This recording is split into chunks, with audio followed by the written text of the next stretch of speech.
This is running absolutely parallel to Darwin's theory of evolution. This is 15,000 years ago. Evolutionary memory is deciding that you only take human form. So he looked at his evolutionary memory and he says, first we were fish. He even mentions this. Unless there is some significant change in the solar system, you cannot evolve physically.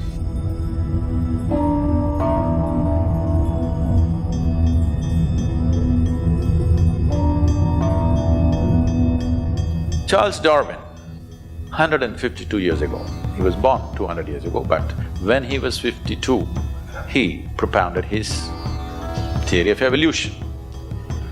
15,000 years ago, Adiyogi said this. I want you to look at this carefully. If you know something about Darwin's theory of evolution? Yes. No, just about the fact that you were a monkey, not just that. Something more? That one knowledge is good, but Adiyogi said the first form of life on this planet was in water. Well, you have heard about this in so many different ways. People told you there are 9 avatars. Yes? Can you tell me what are the 9 avatars? Matsya avatar? No, don't jump. Kurma avatar? Varaha? No. Narasimha? Vamana? Parashurama? Rama? Krishna? Buddha. 9. Now, you must understand this. Right now people have started looking at these names as people. Look at them as qualities. First form of life was fish. Darwin also agrees. It was in the water. Second development on the planet is amphibious life, Kurma-avatara. Half in the water, started picnicking on the land. Then many other creatures in between, but the next significant life is mammalian life. Among the mammals, the first one is the boar. Even today, you will see, you have wild boar in Rajasthan? Oh. Wild boar or a pig is the most physical animal of all the animals you will find. In the sense, it is so strongly rooted in its body that even, if people go to hunt a wild boar or something, you can't kill it easily. Where we are next to the rainforest. There are tribal villages, these boys who go to school, I'm talking about 10, 12-year-old boys, when they're coming back, if they see a deer, they will take sticks, they'll just pick up sticks somewhere, attack the deer and kill it. I'm saying school boys with a stick. That's how other mammals are made. You also, one knock on your head, you'll fall dead. But this is not the way a wild boar is. It doesn't die easily because it's so rooted in its physicality. Even today, if you see somebody overly physical, you say he is like a pig. No? Because pig represents excessive physicality. So the first mammal he is describing is a boar or a pig. What is next? Narasimha, half man, half animal. Next is Vamana, a dwarfed man. Next is a full-fledged man who is Parashurama but emotionally volatile. So volatile, he lopped off his own mother's head. Next is Rama, a peaceful man. Next is Krishna, a loving man. Next is Buddha, a meditative man. Next is supposed to be a mystical man. Everybody's claiming it's me. You need to understand, these are not people. Those people are representative of those qualities that we are talking about. So, life evolved like this. This is running, believe me, this is running absolutely parallel to Darwin's theory of evolution. This is 15,000 years ago. He did not go to Galapagos Islands and put things under microscope and look. He sat there with his eyes closed and saw that if you go deep enough into this, there is an evolutionary memory in this. If there was no evolutionary memory, suppose you're a man and you eat a watermelon, it becomes a man after some time, yes? Now you're a woman, if you eat a watermelon, it'll become a woman. If a cow eats a watermelon, it becomes a cow.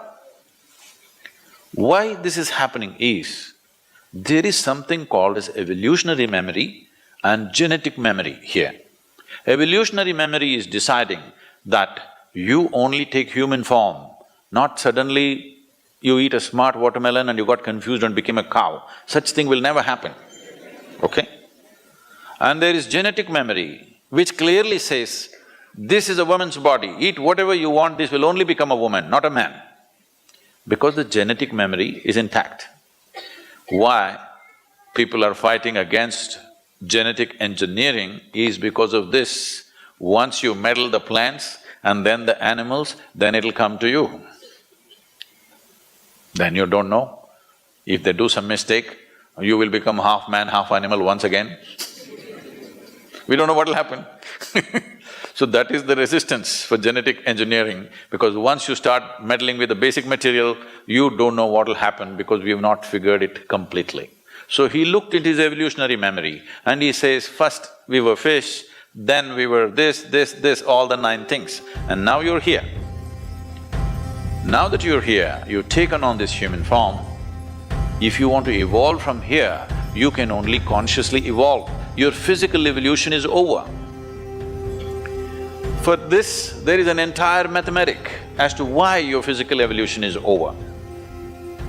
There are many aspects of it. I will not go into the mathematics because a few ladies just shook their head, no, we don't want mathematics.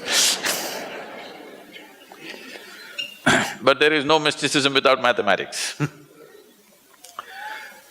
To put it very simply, the nature of who you are right now is a consequence, a complex amalgamation of memory, of variety of memories that you have. You have this kind of body because of evolutionary and genetic memory. You like this, you dislike that because of various levels of unconscious, subconscious, karmic and other types of memory. You have no control over it, what you like and what you dislike most of the time. You will have to strive hard to rise above that. Because memory is determining everything about you. So, when we say evolution, in a way we are talking about the play of memory and the building of experience and growing into various levels. So he is saying if you're willing to strive, you can transcend everything that limits you. Only thing is, your physical body is not designed to change anymore, because with this solar system, he even mentions this, unless there is some significant change in the solar system, you cannot evolve physically. They naturally asked, you have grasped so much but our brains are struggling, can we grow this a little bit? He said no, in a different way, but today modern neuroscientists are saying this. Your brain consumes 20% of the energy generated in this body. Though it is only this much, I'm sorry, am I showing too small? Okay. Though it is only this much and it is lightweight because mostly it's air. In spite of that, it consumes 20% of the energy generated in your body. The rest of the body, so much, consumes remaining 80%.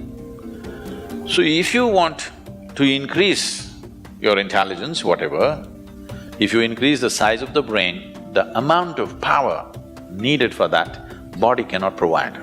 So you cannot increase the size of your brain. Another way of making this happen is, you can pack more neurons into the same size. Then you may have sparkling intelligence, but there will be enormous cross-connections and confusion all the time, and you will become super restless. Some of you may have children like this at home. They're super restless, they're intelligent, but they're all over the place because too many neurons are packed in their brain. Now immediately you take them to a doctor, they will give them one of the 3 alphabets, ADD, ADY, XYZ, something something, MNOP.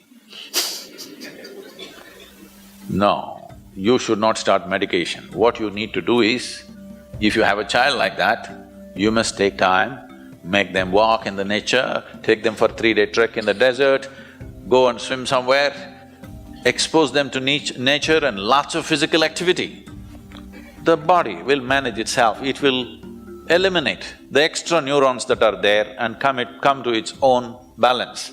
If you medicate, you must understand any medicine that you take has no intelligence to go to a specific place, it goes everywhere. They can't just dull some part of the brain, they'll dull the whole brain and the whole body. You'll destroy a child's life very early simply because somebody is eager to give pharmaceuticals. Anyway, so he offered this dimension that if you're willing to strive, you can transcend all limitations. Whatever the limits nature has set for us, every one of those things can be crossed if only you're willing to strive. This is what Adiyogi conveyed to them and then started giving out methods how to transcend their present limitations. People just believe this is how we are, even now, right? This is how we are. No, no, no, this is not how you are. Unfortunately, this is how you made yourself to be. But you can also make yourself to be more and more and more in many different ways. Have you seen in the same day, sometimes you're wonderful, sometimes you're horrible? Hello? Yes. Lot of horrible people. So I'm saying, you always think it happened to you. No, no, you can make yourself wonderful, you can make yourself horrible, isn't it? So you can be in limitations, you can be beyond limitations. So for the first time he brought this to humanity and then he spoke about how every creature on this planet has evolved beyond its own limitations with striving over a period of time. Or in other words, he propounded the theory of evolution 15,000 years ago.